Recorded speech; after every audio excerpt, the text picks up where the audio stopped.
Alright guys, आगे continue करेंगे आपका chapter aggregate demand aggregate supply. Next topic चालू करते हैं। नेक्स्ट टॉपिक है बेटा आपका derivation of consumption curve from a straight line saving curve. इस बार अपने पास क्या दे रखा है? इस बार अपने को सेविंग कर्व दे रखा है। लास्ट वीडियो के अंदर, लास्ट क्लास के अंदर मैंने आपको समझाया था कि आपके पास क्या था, आपके पास कंजम्पशन कर्व था और कंजम्पशन कर्व से आपने किसे डिराइव किया था? सेविंग कर्व को। इस बार आपके पास उल्टा है, इस बार आपके पास सेविंग कर्व है और सेविंग कर्व से अपने को क्या डिराइव करना है? अपने को कंजम्पशन कर्व डिराइव करना है। तो देखो, जो मैं बोल रहा हूं वही अपने स्टेप्स बनेंगे, उसी तरीके से अपने को लिखना है। लिखवाऊंगा नहीं, मैं आपको सीधा समझाऊंगा। देखो, ये आपके पास क्या है? S S dash, this is a saving curve. आप देख सकते हो कि आपके पास यहाँ पे क्या दे रखा है? सेविंग कर्व दे रखा है। यहाँ पे क्या आता है? यहाँ पे आपका आता है सेविंग्स एंड कंजम्पशन, और यहाँ पे क्या आता है आपका? यहाँ आता है आपका इनकम। क्या आता है बेटा? इनकम आती है यहाँ पे। अब आप देखो सेविंग्स किस तरीके से क्या क्या बातें शो करना चाहता है। सिर्फ इस कर्व को एक बार ऑब्जर्व करते हैं। किस कर्व को? इस जो गिवन कर्व है इसको ऑब्जर्व करते हैं। तो यानी कि यहाँ पे तो देता है नेगेटिव सेविंग्स, क्योंकि ये जीरो है और ये नीचे की तरफ जा रहा है, तो ये तो क्या शो कर रहा है? तो शो कर रहा है नेगेटिव सेविंग्स। क्या शो कर रहा है? ये तो शो करता है नेगेटिव सेविंग्स। नेगेटिव सेविंग्स को डिस सेविंग्स भी कहते हैं। क्या कहते हैं? डिस सेविंग्स भी कहते हैं। और ये शो करता है पॉजिटिव सेविंग्स। तो पॉजिटिव सेविंग्स को हम लोग क्या कहते हैं? सेविंग्स कहते हैं। तो यानी कि यहाँ पे तो डिस सेविंग्स आ गया, ऊपर क्या आ गया? सेविंग्स आ गया। ये जो पॉइंट है, this point is called as BEP. इस पॉइंट को क्या कहते हैं बेटा? अपन बीईपी कहते हैं। अब डेरिवेशन चालू कर रहे हैं। अभी तक तो अपन ने किसको स्टडी करा? अभी तक तो अपन ने देख लिया कि हो क्या रहा है। अभी अपन डेरिवेशन चालू करें, तो डेरिवेशन चालू करने के लिए सबसे पहले समझना पड़ेगा कि जीरो से अपनी क्या जाती है? इनकम लाइन जाती है। क्या जाती है अपनी? ये इनकम लाइन जाती है। आप देख सकते हो कि आपके सामने यहाँ पे क्या जा रही है? इनकम लाइन जा रही है। और इनकम लाइन क्या है? इनकम लाइन ये 45 डिग्री लाइन बनाती है। This is what? This is your income line. O Y, O Y is your what? O Y is your income line. Income line जाती है। ओके, यानी यहाँ पे देखेंगे अपन थोड़ा सा, अगर इसे ऑब्जर्व करें,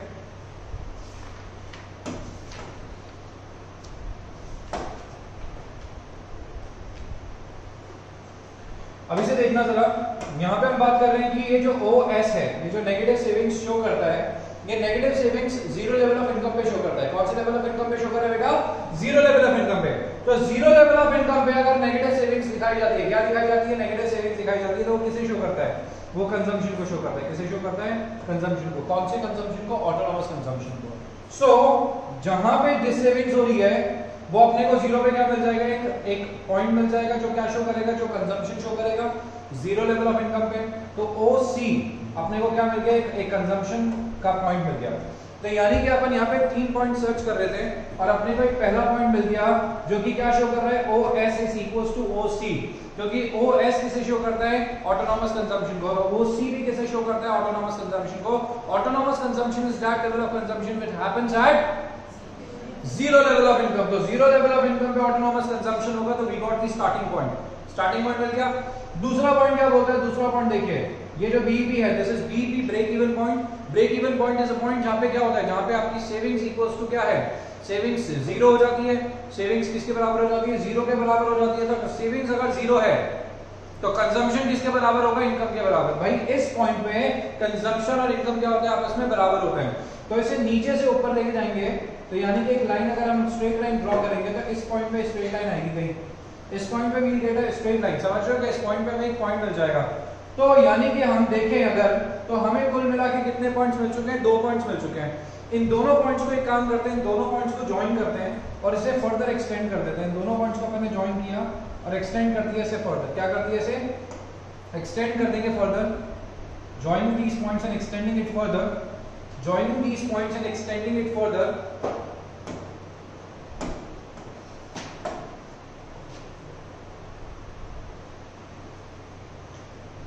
Joining these points and extending it further, we get our what? We get our saving curve. हमें क्या मिल जाएगा? Oh, consumption curve. तो हमें consumption curve मिल जाएगा यहाँ पे।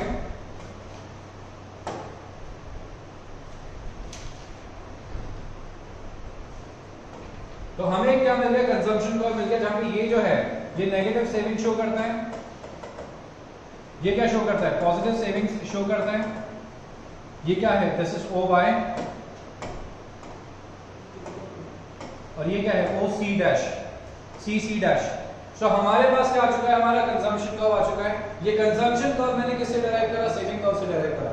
क्या क्या पॉइंट्स मैंने कंसीडर करे थे, सबसे पहले ओएस देखा, ओएस क्या है, नेगेटिव सेविंग्स, नेगेटिव सेविंग्स किसके बराबर होती है, ठीक है, कंजम्पशन के बराबर, दैट इज ऑटोनॉमस कंजम्पशन के बराबर, ऑटोनॉमस कंजम्पशन आ गया। इस पॉइंट पे हमारा सेविंग्स क्या हो गया, इस पॉइंट पे हमारा सेविंग्स हो जाएगा जीरो।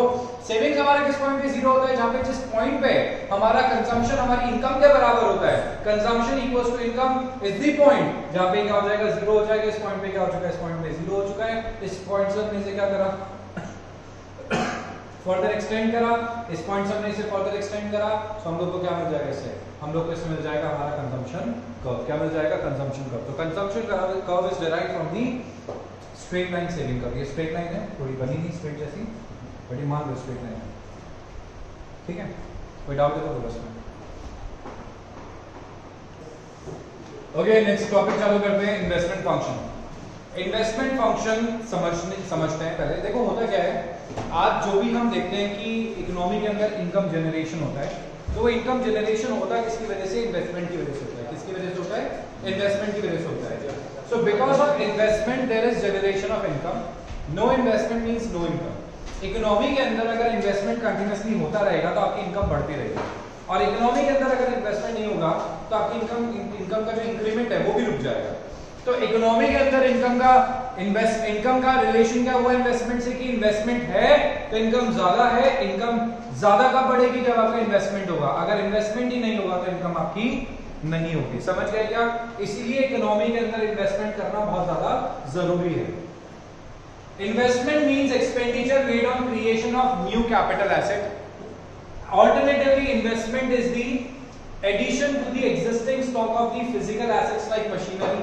मैंने नई मशीन खरीदी, नई बिल्डिंग खरीदी, नया इक्विपमेंट खरीद लिया, नया रॉ मटेरियल खरीद लिया, etcetera, which leads to increase in production capacity of an economy. इसकी वजह से क्या होता है, प्रोडक्शन कैपेसिटी इंक्रीज हो जाती है। क्या हो जाती है, प्रोडक्शन कैपेसिटी इंक्रीज हो जाती है। Types of investment. How many types of investments are there? There are basically two types of investments. Investment कितने तरीके के होते हैं, दो तरीके के। याद रखना, इन्वेस्टमेंट दो तरीके के होते हैं, एक होता है आपका इंड्यूस्ड इन्वेस्टमेंट और दूसरा होता है आपका ऑटोनॉमस इन्वेस्टमेंट। अब इंड्यूस्ड इन्वेस्टमेंट और ऑटोनॉमस इन्वेस्टमेंट के बारे में स्टडी करेंगे। छोटा क्वेश्चन पूछा जा सकता है या फिर एक एमसीक्यू भी आ सकता है कि इन्वेस्टमेंट सेम है, ठीक है, गवर्नमेंट कर रही है तो कौन सा होगा, इन्वेस्टमेंट प्राइवेट एंटरप्रेन्योर कर रहे हैं तो कौन सा होगा, इसके बारे में क्वेश्चन पूछा भी जा सकता है। तो एक एमसीक्यू हो गया या शॉर्ट क्वेश्चन टाइप में पूछा जा सकता है कि किस टाइप के इन्वेस्टमेंट की हम यहाँ पे बात कर रहे हैं। सो अब होता क्या है वो कॉन्सेप्ट समझना आप लोग। बेटे हम लोग बात करते हैं किसके बारे में, हम लोग बात कर रहे हैं induce investment and autonomous investment के बारे में। क्वेश्चन अराइज हुआ हमारे सामने, इंड्यूस इन्वेस्टमेंट क्या है। इंड्यूस इन्वेस्टमेंट का मतलब क्या होता है, देखो सबसे पहले अगर आप इन्वेस्टमेंट कर रहे हो प्रॉफिट कमाने के लिए, क्या कमाने के लिए, प्रॉफिट कमाने के लिए। सो आप लोग का इन्वेस्टमेंट है किस पर्पस के लिए, आपका इन्वेस्टमेंट है इस पर्पस के लिए कि मैं प्रॉफिट कमा सकूं और कर सकूं हायर प्रॉफिट्स। उसे क्या कहते हैं, उसे कहते हैं इंड्यूस्ड इन्वेस्टमेंट। क्या कहते हैं उसे, induced investment कहते हैं। So what do you mean by induced investment? Induced investment is the investment which is done to earn more profit. Profit कमाने के पर्पस के लिए जो इन्वेस्टमेंट किया जाता है उसे कहा जाता है induced investment। क्या कहा जाता है, induced investment। induced investment कौन करता है, प्राइवेट एंटरप्रेन्योर induced investment करते हैं। हम लोग प्राइवेट एंटरप्रेन्योर्स हैं, हम लोग क्या करते हैं, induced investment करते हैं। क्यों? क्योंकि हमारा मोटिव क्या है, प्रॉफिट कमाना। हमारा मोटिव क्या है, प्रॉफिट कमाना। हम चाहते हैं कि हम लोग ज्यादा से ज्यादा प्रॉफिट कमाएं, इसलिए ज्यादा से ज्यादा हम लोग क्या करते हैं, इन्वेस्टमेंट करते हैं। क्या करते हैं, ज्यादा से ज्यादा इन्वेस्टमेंट करते हैं। और दूसरा ऑटोनॉमस इन्वेस्टमेंट। ऑटोनॉमस इन्वेस्टमेंट कौन करता है, ऑटोनॉमस इन्वेस्टमेंट करने वाली होती है गवर्नमेंट। कौन होती है, गवर्नमेंट। विदाउट रिटर्न सरकार को क्या करना पड़ता है, जो इन्वेस्टमेंट करना पड़ता है उसे क्या कहते हैं, उसे कहते हैं ऑटोनॉमस इन्वेस्टमेंट। तो विदाउट रिटर्न जो इन्वेस्टमेंट किया जाता है वो ऑटोनॉमस इन्वेस्टमेंट कहा जाता है। एग्जांपल देके समझाता हूं, जैसे सरकार को रोड बनानी है तो गवर्नमेंट ने एक रोड बनाई, उस रोड से सरकार कुछ नहीं कमाने वाली है। ब्रिज बनाया, फ्लाईओवर कमाया, उससे सरकार कुछ नहीं कमाने वाली है। बट गवर्नमेंट को क्या करना पड़ेगा, एक बेसिक इन्वेस्टमेंट करना ही पड़ेगा इकोनॉमी के अंदर। So investment which is made by the government not for the motive of profit earning, profit कमाने के लिए नहीं, बट उन्होंने इन्वेस्टमेंट किया, ठीक है, इकोनॉमी के अंदर, तो उसे क्या कहते हैं, उसे कहते हैं ऑटोनॉमस इन्वेस्टमेंट। क्या कहते हैं, ऑटोनॉमस इन्वेस्टमेंट। और ऑटोनॉमस इन्वेस्टमेंट इकोनॉमी में क्या रहता है, सेम रहता है। क्या रहता है, इकोनॉमी में सेम रहता है। तो क्या बोलता है ये इन्वेस्टमेंट मींस जो आपने पैसा लगाया क्रिएशन ऑफ न्यू एसेट के अंदर या फिर एडिशन ऑफ एग्जिस्टिंग स्टॉक के अंदर आपने जो ऐड करने की कोशिश करी है, दो तरीके के इन्वेस्टमेंट्स होते हैं, इंड्यूस इन्वेस्टमेंट और दूसरा होता है autonomous. Induced investment refers to the investment which is made with the motive of earning profit as done by the private sector. क्यों करते वो लोग? ताकि प्रॉफिट कम हो सके। It directly depends upon the profit expectations. किस पे डिपेंडेंट होता है बेटे? Profit expectations. It is income elastic, income ज्यादा, इन्वेस्टमेंट ज्यादा। If national income goes up, the level of investment will also increase. National income बढ़ती जा रही है, investment बढ़ता जा रहा है, कमाई बढ़ती जा रही है, investment बढ़ता जा रहा है। That is increase in additional income due to the investment. Investment की वजह से additional income क्या हो रही है? बढ़ती जा रही है। Induced investment curve is upward sloping. Induced investment क्या होता है? Upward sloping होता है। तो national income बढ़ेगी, income बढ़ेगी तो investment बढ़ेगा, investment बढ़ेगा तो income भी बढ़ेगी। हमेशा ध्यान रखना ये चीज आपस में क्या होती है? आपस में ये चीज कोरिलेटेड होती है। ठीक है, अब देखो इसका एक डायग्राम बनाने की कोशिश करते हैं अपन। इंड्यूस इन्वेस्टमेंट का डायग्राम कैसे बनता है? बड़ा ही बेसिक सा डायग्राम होता है इसका, बहुत ही ज्यादा सिंपल डायग्राम। ये देखिए, this is your induce investment, that's it. ये आपका इंड्यूस इन्वेस्टमेंट है। इंड्यूस इन्वेस्टमेंट क्या बोल रहा है? इंड्यूस इन्वेस्टमेंट बोल रहा है कि भाई जैसे जैसे क्या होता जा रहा है, जैसे जैसे मेरी इनकम बढ़ती जा रही है, मैं इन्वेस्टमेंट बढ़ाता जाऊंगा। क्या करता जाऊंगा? इन्वेस्टमेंट बढ़ाता जाऊंगा। और जस्ट इन केस मेरी इनकम कम हो जाएगी, किसी पर्टिकुलर जगह से मेरे को इन्वेस्टमेंट, मेरे को प्रॉफिट मिला कम हो जाएगा, तो मैं क्या कर दूंगा? वहां पे इन्वेस्टमेंट कम कर दूंगा। जिस बिजनेस में, जिस सेक्टर में, जिस जगह पे मेरे को ज्यादा प्रॉफिट मिलेगा, I will make more investment. कम मिलेगा तो I will make less investment. So investment is related with what? Investment is related with your income. समझ गए? इनकम ज्यादा, इन्वेस्टमेंट ज्यादा, इनकम कम तो इन्वेस्टमेंट भी कम। इस तरीके के इन्वेस्टमेंट को क्या कहा जाता है? इस तरीके के इन्वेस्टमेंट को कहा जाता है ऑटोनॉमस, वो इंड्यूस इन्वेस्टमेंट। क्या कहा जाता है? Induce investment. जीरो ये दे रखा है आपको इन्वेस्टमेंट, और ये दे रखा है आपको इनकम।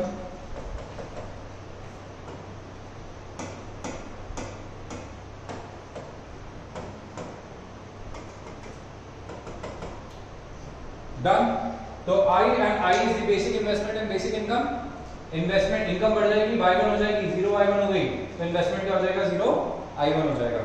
कम हो गई, ठीक है, 0y2, तो ये कितना हो जाएगा? 0i2 हो जाएगा। समझ गए? Okay fine. Now let's just talk about autonomous investment. किसके बारे में बात करेंगे? ऑटोनॉमस इन्वेस्टमेंट के बारे में। Autonomous investment it refers to investment which is independent with the level of income.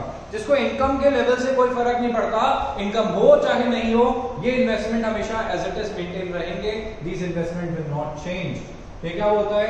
It refers to the investment which is independent of the level of income as is generally done in the government sector. कहां करे जाते हैं? Government sector में करे जाते हैं।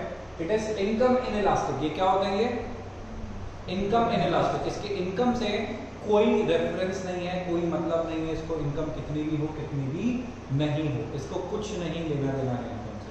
बोलो बात समझ आएगी? It is not affected by change in income level. The volume of autonomous investment always remains constant. Volume क्या रहेगा इसका? हमेशा constant रहेगा, सेम रहेगा। Autonomous investment curve is a straight line parallel to x-axis। क्या बनता है? Straight line बनती है parallel to x-axis।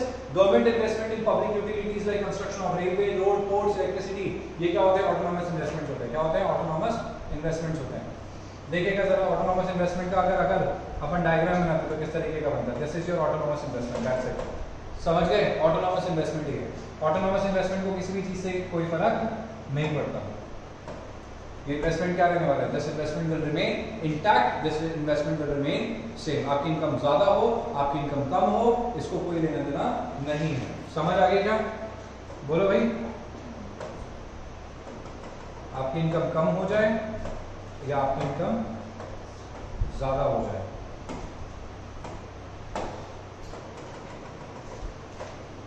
इसको कोई फर्क नहीं पड़ता। Any doubt? एनीबॉडी? बताओ कोई छोटा सा भी डाउट है किसी कॉन्सेप्ट में? डाउट नहीं है? ओके, नेक्स्ट टॉपिक चालू करें बेटा, जिसका नाम है इन्वेस्टमेंट फंक्शन। इन्वेस्टमेंट फंक्शन का मतलब क्या है? आज इन्वेस्टमेंट फंक्शन का बेसिक मतलब होता है कि भैया इन्वेस्टमेंट जो है वो किस चीज पे डिपेंडेंट है। आपको इन्वेस्टमेंट करना है, आपको इकोनॉमी में क्या करना है? आपको इकोनॉमी के अंदर इन्वेस्टमेंट करना है। तो आपका जो इन्वेस्टमेंट है वो किस चीज पे डिपेंडेंट है? Is called as investment function. क्या बोलते हैं इसे? Investment function. तो इन्वेस्टमेंट ना दो चीजों पे डिपेंडेंट होता है। किस पे डिपेंडेंट होता है? दो चीजों पे डिपेंडेंट होता है। पहला तो डिपेंडेंट होता है कि सामने वाले से मुझे इंटरेस्ट इनकम कितनी मिलेगी, मुझे इनकम कितनी मिलेगी। तो पहला तो होता है किसके ऊपर? कि मुझे इनकम कितनी मिलने वाली है। और दूसरा होता है कि मैं कितने ब्याज पे पैसा लेके आऊंगा, कि कॉस्ट ऑफ कैपिटल क्या होगी। मतलब आज एक एग्जांपल देता हूं मैं आपको, मैं इकोनॉमी के अंदर इन्वेस्टमेंट करने वाला हूं, मैं बिजनेस करने वाला हूं। बिजनेस करने के लिए मैं बैंक से ब्याज पे पैसा लेने गया, बैंक बोलता है 24%। अरे भाई 24%, मैं खुद सोच रहा हूँ कि मैं 20% कमाऊंगा, तेरे को 24% कहां से दूंगा, इतना ज्यादा रेट ऑफ इंटरेस्ट तो मैं चुका ही नहीं पाऊंगा, तो मैं इन्वेस्टमेंट नहीं करूंगा। मैं बैंक के पास गया इन्वेस्टमेंट लेने के लिए, बैंक बोलता है इंटरेस्ट कितना लगा, मैंने पूछा बैंक से इंटरेस्ट कितना लोगे, तो बैंक बोलता है 8% इंटरेस्ट लूंगा। मैंने कहा 20% में कमाऊंगा, 8% बैंक को दे दूंगा, 12% मेरे पास आ जाएगा। सो बेसिकली यहाँ पे जो इन्वेस्टमेंट है वो किस पे डिपेंडेंट होता है, वो दो चीजों पे डिपेंडेंट होता है। एक तो जो आप इन्वेस्टमेंट लेके आ रहे हो उसका कॉस्ट क्या है, और दूसरा बेटे आप जो इन्वेस्टमेंट कर रहे हो उस पर रिटर्न कितना है। सो कॉस्ट और रिटर्न इन दोनों चीजों पे डिपेंडेंट होता है अपना क्या, इन्वेस्टमेंट। क्या बोलता है investment function tells us the private investment demand, कि प्राइवेट इन्वेस्टमेंट डिमांड जो है कि हम जो इन्वेस्टमेंट करते हैं वो किस पे डिपेंडेंट होता है। Private investment demand depends on और is a function of rate of interest and marginal efficiency of investment. दो चीजों पे डिपेंडेंट होता है बेटे, रेट ऑफ इंटरेस्ट और marginal efficiency of investment. Rate of interest मतलब ब्याज कितना, बैंक आपसे कितना ब्याज दे रहा है, जहां से आप पैसा लेके आ रहे हो कितना ब्याज मांग रहा है, और दूसरा डिपेंडेंट होता है मार्जिनल एफिशिएंसी ऑफ इन्वेस्टमेंट पे, किस पे, मार्जिनल एफिशिएंसी ऑफ इन्वेस्टमेंट, कि आपने जहां पे इन्वेस्टमेंट किया है, समझना बेटे बात को, आपने जहां पे इन्वेस्टमेंट किया है वहां से आप रिटर्न कितना कमाओगे, उसकी एफिशिएंसी क्या है, जहां पे आप इन्वेस्टमेंट कर रहे हो वो कितना एफिशिएंट है, वहां से कितना पैसा हम कमाएंगे, that is called as MEI, that is marginal efficiency of investment. So हम लोग क्या चाहते हैं, हम लोग चाहते हैं कि रेट ऑफ इंटरेस्ट रहे कम और मार्जिनल एफिशिएंसी ऑफ इन्वेस्टमेंट रहे ज्यादा। तो जहां पे MEI that is marginal efficiency of investment is greater than rate of interest, वहीं पे इन्वेस्टमेंट होगा। और कहीं पे अगर रेट ऑफ इंटरेस्ट ज्यादा है और marginal efficiency of interest investment कम है तो वहां पे इन्वेस्टमेंट क्या हो जाएगा बेटे, कम हो जाएगा। तो क्या बोलता है, रेट ऑफ इंटरेस्ट और मार्जिनल एफिशिएंसी ऑफ इन्वेस्टमेंट पे डिपेंडेंट होता है आपका इन्वेस्टमेंट। क्या बोल रहा है, rate of interest it refers to the cost of borrowing और मनी और कैपिटल, पैसा कितने उधार पे लेके आए। In other words rate of interest is the cost of borrowing funds for investment, investment के लिए आपने कितने पैसे बोरो करेंगे कितनी रेट पे। There is an inverse relationship between rate of interest and the volume of investment. किस पे क्या होता है, इस पे एक इनवर्स रिलेशनशिप होता है, किसमें, rate of interest and volume of investment. Rate of interest and volume of investment के बीच में क्या होता है, इनवर्स रिलेशनशिप होता है। क्या होता है, इनवर्स रिलेशनशिप। किस किस के बीच में, रेट ऑफ इंटरेस्ट और तो higher the rate of interest lower will be the volume of investment, lower the rate of interest higher will be the volume of investment. India के अंदर इन्वेस्टमेंट कम क्यों है, क्योंकि इंटरेस्ट रेट बहुत ज्यादा है। आज अगर यही rate of investment, rate of interest China में जाके देख लो 5-6%, दुबई में 3-3.5-4%। मतलब मैंने 1 करोड़ का लोन लिया, अगर दुबई में सिर्फ 3 लाख का ब्याज देना है, इंडिया में 1 करोड़ का लोन लिया 12 लाख रुपए का ब्याज देना है। तो दुबई और इंडिया के कंपैरिजन में 9 लाख रुपए मुझे एक्स्ट्रा कमा के सरकार को देने पड़ेंगे, बैंक को देने पड़ेंगे। सो लोन तो कम ही आएगा यहाँ पे, और वहां पे इंसान क्या लेगा, लोन ज्यादा लेगा, जल्दी लोन लेगा, जल्दी चुकाएगा क्योंकि ज्यादा कमाएगा। समझ आ रही है बात। सो ये फर्क आ जाता है कि वहां पे डेवलपमेंट कंपैरेटिवली ज्यादा होता है, यहाँ पे डेवलपमेंट कंपैरेटिवली कम है। अगर इंडिया में रेट ऑफ इंटरेस्ट रिड्यूस हो जाए, रेट ऑफ इंटरेस्ट जितना ज्यादा है ना, उसकी जगह रेट ऑफ इंटरेस्ट, अगर घर का रेट ऑफ इंटरेस्ट है 4-5% है ना, और इसके अलावा जो बाकी बिजनेस लोन्स वगैरह होते हैं उसका जो रेट ऑफ इंटरेस्ट है वो भी अगर 5-6% समवेयर अराउंड हो जाए ना, I am telling you with in 5 years अपनी इकोनॉमी 20 टाइम्स ग्रो कर जाएगी। 5 साल के अंदर 20 टाइम्स ग्रोथ, जो कि बहुत ज्यादा ग्रोथ है। इतनी ज्यादा ग्रोथ रेट कोई भी कंट्री अचीव नहीं कर सकती है, क्योंकि हम लोग बिजनेस करना चाहते हैं बट प्रॉब्लम यह है कि हम लोग के पास पैसा नहीं है। इजी रेट ऑफ इंटरेस्ट पे इजी लोन अवेलेबल हो जाए और जल्दी लोन अवेलेबल हो जाए, रेट ऑफ इंटरेस्ट भी कम लग जाए। सो आई एम टेलिंग यू, लोगों के बिजनेस इतने जल्दी एक्सपैंड हो जाएंगे आप सोच नहीं सकते। लोग बट इंसान मतलब ब्याज नहीं है, दूसरी कंट्रीज में कोई दिक्कत नहीं, इंडिया में ब्याज का बहुत ज्यादा दिक्कत है, तो हमारी ग्रोथ ही नहीं है। हम लोग एक्सपोर्ट ओरिएंटेड बन सकते हैं, इतना ज्यादा एक्सपोर्ट कर सकते हैं आप सोच नहीं सकते, बट क्या दिक्कत है, हमारे पास पैसा नहीं है, इन्वेस्टमेंट नहीं है। सो इन्वेस्टमेंट नहीं होने के चक्कर में लोग इंडस्ट्रीज चालू करने के बजाय, मैन्युफैक्चरिंग चालू करने के बजाय पता है क्या करते हैं, ठीक है, सर्विस सेक्टर में चले जाते हैं, जॉब करने चले जाते हैं, MNC में जॉब कर लेंगे, सर्विस सेक्टर में चले जाएंगे, खत्म बात। तो टर्शरी सेक्टर तो इंडिया का 60% से ग्रो कर गया, बट हमारा मैन्युफैक्चरिंग सेक्टर बहुत ज्यादा स्लो डाउन हो गया इसकी वजह से, विच इज रॉन्ग। अगर डेवलपमेंट चाहिए तो real development is equals to, ठीक है, maximisation of your secondary sector. जितना ज्यादा सेकेंडरी सेक्टर का काम उतना ज्यादा आपका, ठीक है, कंट्री का ग्रोथ। जैसे चाइना है, चाइना का सबसे बड़ा सेक्टर कौन सा है? सेकेंडरी सेक्टर है, और आप ग्रोथ भी देख लो, ठीक है, बताने की जरूरत भी नहीं है। तो there is an inverse relationship between interest and the volume of investment, higher rate of interest lower will be the level of investment and vice versa. Marginal efficiency of investment क्या बोलते हैं? MEI। MEI refers to the expected rate of return from additional marginal unit of investment. मतलब मैंने क्या कहा, जितना ज्यादा investment मैं जितना कितना अगर इन्वेस्टमेंट बढ़ाऊंगा तो कितना कमाऊंगा, that is MEI। Higher MEI implies higher level of investment and vice versa। तो किस पे डिपेंडेंट है इन्वेस्टमेंट डिसीजन आपका? Investment decision of investment depend on the relation between MEI and rate of interest. मतलब अगर MEI क्या है, ज्यादा है रेट से, तो क्या होगा? then investment will be profitable and vice versa। any doubt anybody? done? okay, last topic देखते हैं, plan that is XNT savings and plan that is XNT investment। अब देखो anticipated savings और anticipated investments का मतलब क्या होता है सुनना। anticipated savings anticipated investment क्या होता है, एग्जांपल देके बताता हूँ। हमेशा अपने पापा, ठीक है, इस तरीके से बोलते हैं कि, या घर के बड़े इस तरीके से बोलते हैं कि बेटे पहले पैसा बचाओ फिर बाद में खर्च करना। मतलब वो बोलते हैं कि जो भी आपने कमाया तो पहले उसमें से बचाने का सोचो, बाद में उसको उड़ाने का सोचो, बाद में उसमें से खर्च करने का सोचो। ऐसे ही होता है कि सुना है क्या कभी आपने? मेरे फादर हमेशा मुझे एक चीज बोलते हैं, ठीक है, कि तुम जो भी कमाते हो पहले उसमें से एक हिस्से को, भले 10%, 20%, 30%, 40%, जो तुम्हें ठीक लगे उसको अलग कर दो। अननेसेसरी रीजनेबल नहीं होना चाहिए, अननेसेसरी नहीं होना चाहिए कि कमाई का 80% बचाऊंगा तो पता लगे फिर वापस से सेविंग्स में से निकालना पड़ रहा है, तो कोई मतलब नहीं है। प्रैक्टिकल होके देखो, अगर तुम्हारी जो कमाई है, मान लो तुम 1 लाख रुपए कमा रहे हो, 1 लाख रुपए में से तुम्हारा खर्चा 60-70 हजार का होता है, तो पहले तुम 40,000 बचाने की कोशिश करो। उसके बाद जो बचे 60,000 है उसको यूज करो किसके अंदर? खर्चों को पे ऑफ करने के अंदर। हमेशा इस तरीके से करने की कोशिश करो, इससे तुम्हारी सेविंग्स की अच्छी हैबिट डेवलप हो जाएगी। तो हमेशा ये क्या बोलते हैं, इसे कहते हैं एंटीसिपेटेड सेविंग्स। क्या कहते हैं? Anticipated savings. What do you mean by anticipated savings? Anticipated savings is that level of savings, is that portion of savings which is saved first and spent later. जो पहले बचाया गया है और बाद में खर्च करा गया है, पहले बचाया गया है बाद में खर्च करा गया है।